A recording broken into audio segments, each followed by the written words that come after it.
How fucked up is Croc? Crocodile, Croc. It is a homemade opiate, and it is one of the most fucked up drugs you could ever take, and that's why I share it for educational purposes only.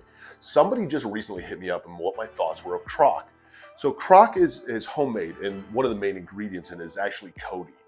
That's where it is this homemade opiate.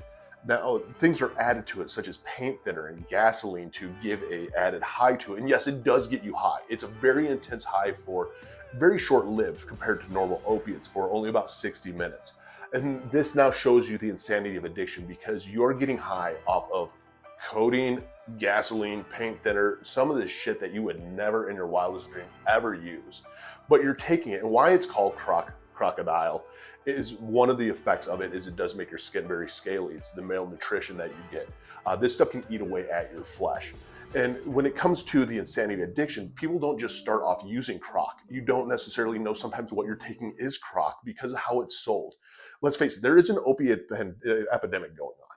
So if you can sell something off as an opiate and pass it along as something, people will take it not realizing what it is. Now it is highly addictive. It's going to steal your soul. It eats you away. You can end up getting just amputations because it's eating away at your body. And that's what happens when you put some of these chemicals in your body. But this is also the insanity of addiction, is not questioning sometimes what you're taking, thinking that, yeah, it's a fun name. All drugs have this weird funnish name like crocodile. Okay, cool, dude, I'll take some.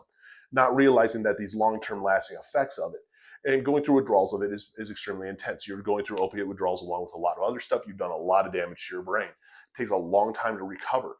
But this is the insanity of addiction. And that's what a lot of people don't get. And that's why I share is the more that we can educate, the more that we can share on the true insanity of addiction, the more that it helps anybody who's struggling through it. And I will say this, there is no right or wrong way of getting sober. It's your way of getting sober, one day at a time, man. Find what works for you. Whether it's going to inpatient treatment or outpatient treatment, download Sunflower Sober. They're tagged down below. Link is in the bio. Start tracking your days of sobriety. Start talking to Sam, the AI sponsor. Start, journaling and understanding your urges and cravings and where that comes from. Go to an NA meeting, go to an AA meeting, find a therapist, a doctor, get on the right meds, but don't give up. Keep going at it one day at a time, and it does get better. I promise you that.